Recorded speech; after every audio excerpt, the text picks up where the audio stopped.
At a meeting on Tuesday night, the board of the Rockwell Falls Public Library in the Southern Adirondacks announced that it's finally hired a new library manager and will reopen next Friday. The library has been closed for almost 5 months, leaving 4 towns without access to the regular programming and public spaces that libraries are supposed to provide. The library closed after a public controversy over a drag queen story hour event. The event never actually took place, but the disagreement about it divided the community, and the situation spiraled out of control. More coming up on this edition of Story of the Day. Support for Story of the Day is brought to you by Claxton Hepburn Medical Center, remaining dedicated to providing high-quality, personalized care to patients. ClaxtonHepburn.org. Hi, I'm Lucy Grindon. It's Thursday, February 22nd. First up, some news. The head of New York's Department of Environmental Conservation will be stepping down this spring. Basil Sagos has led the state DEC since 2015. He announced his decision to leave the post on Wednesday. Under Sagos, the DEC has made significant land purchases in the Adirondacks, protecting tens of thousands of acres. Most recently, Sagos announced a land purchase to help protect Follansbee Pond near Saranac Lake. Sagos plans to stay at the DEC through the current state budget negotiations. A public library in the Southern Adirondacks is set to reopen next week after almost half a year of being closed. The library serves 4 small towns: Lake Luzerne, Stony Creek, Hadley, and Day.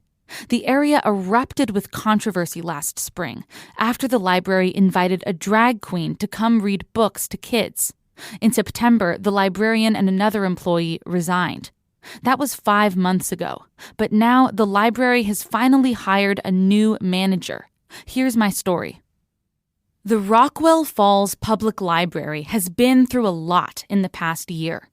Last April, dozens of people showed up at a meeting to discuss a drag queen story hour event on the calendar. Some spoke against it, including local Baptist pastor Josh Jacquard, who was elected to the library's board the following month. Others were in favor of the idea. The meeting turned into a shouting match. This is not a mandatory thing for your kids to do.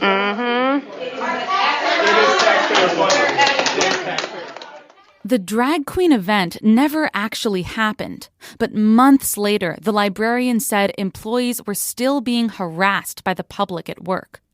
Last September, the librarian and the youth services director resigned, shutting the library's doors. The board should have been able to hire someone else to run the library a lot sooner, but board members were at an impasse on almost every issue. 3 of them resigned, so the board didn't have a quorum and it couldn't do anything. In December, the New York Education Department got involved. The State Board of Regents appointed 3 new trustees, including the library board's new president, Ted Merzak. I've had an awful lot of people stop me on the street and in the store and whatever saying, when are you going to open that library? We need that library. And we took that to heart. On Tuesday night, Merzak and his fellow board members announced that they've hired a new library manager. Her name's Marian Allen. She grew up in the area, according to the library's press release. And she's been working in the elementary school library for the local Hadley Luzerne Central School District for 8 years. With Allen in charge, the library will open again on March 1st, next Friday, making room for reading, computer access, book club meetings, and story hours for kids. Merzak says Allen will be responsible for programming. We're not going to micromanage the library manager. Of course, library programming could cause conflict again, the way it did last year with the drag queen story hour controversy. Merzak says they'll have to cross that bridge if they come to it. In the meantime, he says the best thing the library can do is try and figure out what people want. To that end, the board also announced on Tuesday night that it's reconstituting the Strategic Planning Committee to survey community members. The committee will have to write up an official strategic plan. Merzak says the state is requiring all public libraries to submit those. The deadline to do so has actually already passed. But we've been given a little grace period because of the chaos. and they know we're working on it. So, yeah, that will definitely inform us as to where we go with what sort of programs and the kinds of things people want and how we would react to things that are controversial. No question about it. Mirzak says the board's first priority was just to hire someone to open the library, and now they've gotten that done. He also says the board may appoint up to 2 more community members to the Strategic Planning Committee, and may also hire a couple additional employees in the near future. Lucy Grindon, North Country Public Radio.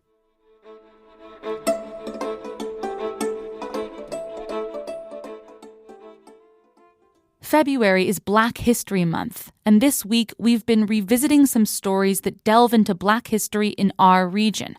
Last year, a North Country historian released a book that details the lives of Black people in St. Lawrence County, from before the Revolutionary War through the 1930s, when white supremacists drove out most of the area's Black community. Catherine Wheeler brings us this story. Brian Thompson says his interest in St. Lawrence County's Black history started with his children's education. I'm the adoptive parent of 2 Black children. And when my son was in 4th grade, in the conference with his teacher near the end of the year, I asked about what Black history my son had learned, and the response is that he was absent the one day we talked about Black history. Thompson is the town of DeKalb's historian. He's researched the North Country's history for decades and won awards for his work. Thompson also taught courses for future elementary school history teachers at SUNY Potsdam. He says he knew teachers at the time didn't have a lot of resources about Black history in New York State, let alone the North Country. A friend of mine who was an English teacher, an African-American English teacher at SUNY Potsdam, said to me, if you don't write it, nobody else will. And so then I started. It took me 20 years of research to put this book together. That book is called African Americans of St. Lawrence County. Thompson says the North Country's Black history starts right when Europeans began to colonize the area. When Abby Francis Piquet came to found La Presentation in what's today Ogdensburg, he came with an enslaved man, Charles, and the community at La Presentation included a Black woman who was a midwife, only listed in the birth and death records as the negress, so we don't have a name for her. Thompson says before New York finally emancipated slaves in 1827, the wealthiest families in St. Lawrence County enslaved people in places like Waddington and Ogdensburg.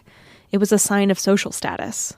Thompson says after emancipation, the white people in the county wouldn't sell land to Black people. That meant they had to move around to find work. Before the Civil War, relations between white and Black people in St. Lawrence County varied from community to community.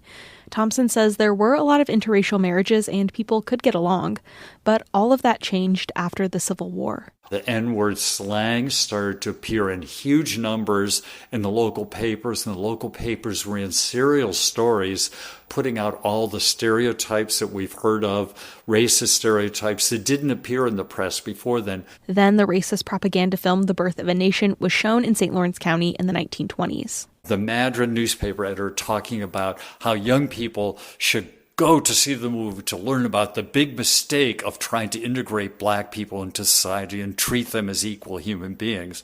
And Madrid was one of the centers of the abolitionist movement. During the Civil War and after the Civil War, the Scotch Presbyterian Church raised large amounts of money and sent members to the South to teach in the freedom schools that taught illiterate former slaves how to read and write and do math. And here a generation later, newspaper editors telling people we need to learn that was a mistake and we should never have done that. The Ku Klux Klan rose in the North Country between the 1920s and 30s. Thompson says papers in faraway places like Chicago warned Black people about migrating to a place like Messina, where the Klan was terrorizing Black residents. Thompson says this was the peak of anti-Black racism in St. Lawrence County. And by the 1930s, almost all of the Black communities were gone. Thompson says the Black community's resilience is the most important takeaway of the book. He says this history has always been a part of the North Country, and it's important to acknowledge and learn about it. Catherine Wheeler, North Country Public Radio in DeKalb. More news all the time at ncpr.org. Music today by I Am Snow Angel of Lake Placid and Dan Duggan of Lake Clear. I'm Lucy Grindon, North Country Public Radio.